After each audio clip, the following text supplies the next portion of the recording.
नमस्कार दोस्तों, welcome back to my channel Kusum की सपोर्ट टीचिंग। तो आज हम महाराष्ट्र बोर्ड की इंग्लिश की 6th क्लास की वर्क बुक लेके आए हैं। तो इसको हम सभी क्वेश्चंस देखने वाले हैं। तो चलिए फटाफट से देख लेते हैं। सबसे खास चीज़ इसमें ये है, ये 2024 की बुक्स है। तो इसमें कुछ क्वेश्चंस जो पुराने नए वर्क बुक, ये एकदम नया वर्क बुक, पुराने वर्क बुक में इसका कोई भी अंतर नहीं मिलता। तो चलिए हम आपके लिए इतना मेहनत करते हैं, तो वीडियो को आप लाइक शेयर और कमेंट जरूर करें। देखिए, तो 6th क्लास की इंग्लिश की महाराष्ट्र की बुक है। तो चैप्टर नंबर 6.7 है, the merchant of Venice. Chapter का नाम है द मर्चेंट ऑफ वेनिस। इसके सभी क्वेश्चन आंसर लेके आए हैं। तो मर्चेंट का मतलब होता है व्यापारी, परफ्रेस का मतलब होता है संपदा, और एडवेंचर्स का मतलब होता है साहसी, और मर्चेंटेज का मतलब होता है माल, और अनफॉर्चुनेटली का मतलब दुर्भाग्य से, स्टेट का मतलब होता है संपदा, विल मतलब होता है इच्छा, शूटर का मतलब होता है प्रेमी या लवर, और कास्केट का मतलब होता है ताबूत। ठीक है।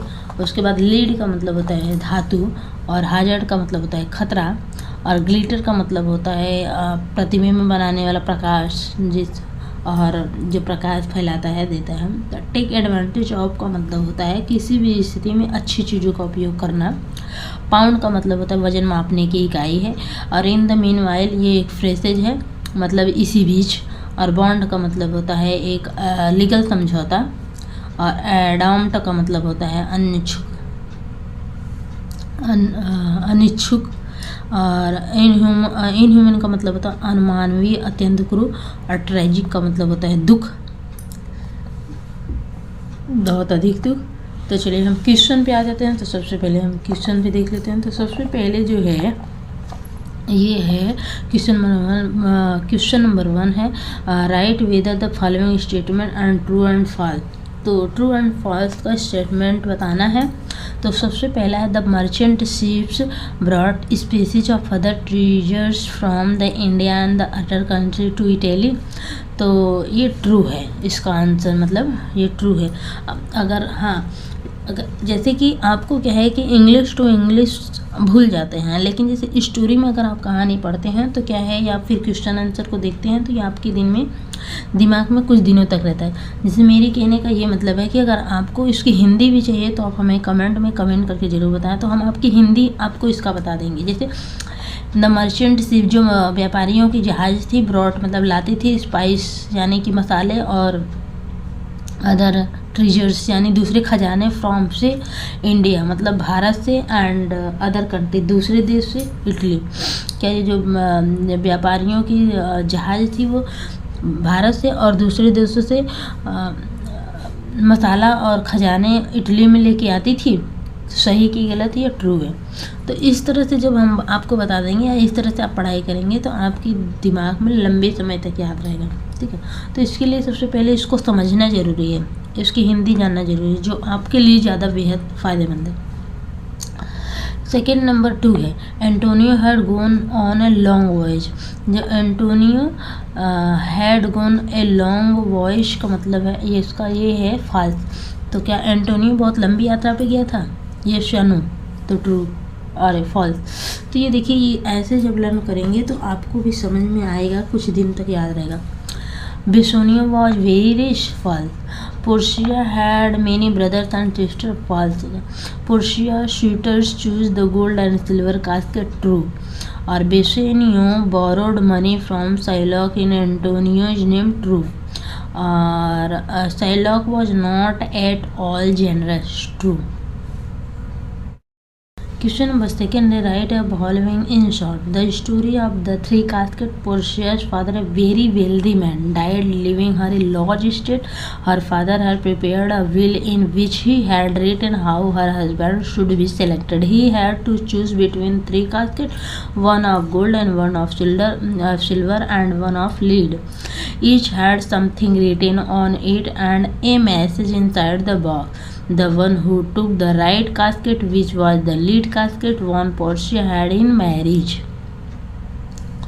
तो बहुत ही सिंपल और छोटा आंसर है। तो फटाफट से लिख के इसको लर्न कर लें और मार्क्स में अच्छे नंबर लाएं। और क्वेश्चन नंबर 3 है, find 4 words ending with OUS from the passage. Write 3 more words ending with OUS. सो सबसे पहले है वर्ड फ्रॉम द पैसेज, तो पर्परस, जनरस और मॉन्ट्रस और जिलस, मोर वर्ड्स ना। तो अब क्वेश्चन नंबर 4 का आंसर है, राइट क्वेश्चन है, write the separate words that are combined to make the following word. So far away का far plus away, noble man का नोबल प्लस मैन, और who ever का होगा who plus ever, money lender का होगा money plus lender, some times का होगा some plus time. And next question है, write 10 more such words, each of the component must be meaningful. Whenever, gentleman, landmark, seagulls, craftsman, moonlight, everywhere, she seeks, windmill, seashell. Question number 5 है, find at least 3 sentences in the passage that have modal verbs. And answer है, whenever choose me shall get as much as deserves. और second है, whenever choose me must give and hazard all he has. Question number 3 है, Shylock would cut off a pound of Antonio flesh. Number 3 है assignment 2, तो इसका question 1 है, write whether the following statement are true and false. So Shylock demanded a pound of Antonio's flesh. True.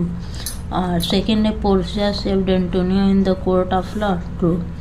Antonio's sheep were lost at sea. True. The Duke disliked Antonio. False. The Duke wanted revenge on Antonio. False. Shylock accepted defeat. True. The young lawyer was Portia's good friend. False. And question number 2 है, write the following in short. तो what the young lawyer said to Shylock. The young lawyer requested Shylock to show mercy though the law was on Shylock's side. The lawyer pleaded that mercy is a quality of God himself. Question number 2 next है, the events at the court. The events at the court when Antonio was taken to court by Shylock to get his inhuman demand fulfilled. The Duke, who liked Antonio, felt very sorry for him. Portia asked Bassanio to pay Shylock double the amount, which Shylock refused. Everyone in the court considered Shylock's demand to be inhuman. Question number 3 है, write the condition that Portia put down to warn Shylock. Answer होगा, the young lawyer fightings Antonio's case asked Shylock to show mercy. Shylock was adamant and stuck to the bond, saying that all he wanted was a pound of Antonio's flesh. Question number 4 है, add proper prefix to the following words to make new words. So 1 kind का होगा unkind, and intelligence का होगा unintelligent, और advantage का होता है disadvantage, और हैप्पी का होता है अनहैप्पी, अलाउ का होगा डिसअलाउ, और सेफ का होता है अनसेफ. सो क्वेश्चन नंबर 5 है, find at least 3 statements in the exact that have modal verb. So पहला है, Shylock should not shed even 1 drop of Antonio's blood. Second है, but what could he do? Third है, he should cut exactly 1 pound of flesh. 4 है, Shylock realized that he could not do what the young man asked him. Question number 6 है, right a few lines about each character. So note this question is based on the entire story. So first is Antonio. Antonio was a rich merchant who lived in the prosperous city of Venice in Italy. He sent his ship to faraway countries, bringing back spice and other treasures, thus making a lot of profit. He was a kind man with many friends. His best friend was Bassanio, for whom he was even ready to take his life. And next second है Bassanio. So Bassanio was a young and handsome nobleman with no money. He wanted to marry to Portia. He had to go to try his luck to marry Portia. And the third is Shylock. So Shylock was a miserly money lender. He had a lot of money. He was not a generous person. Money was all that he cared for. He did not like Antonio and wanted to harm him. He got a chance to do so when Antonio went to him to borrow money for Bassanio. And fourth number है Portia. So Portia was a beautiful and intelligent woman. She was the only daughter of the very wealthy man. Her father had died, leaving her a large estate. Next answer है the duke. तो the duke का answer होगा the duke liked Antonio and was sorry for him but he had to go by the law. He had to make Antonio fulfil the childrens of his bond to Shylock. Still he asked Shylock to show Mary to Antonio.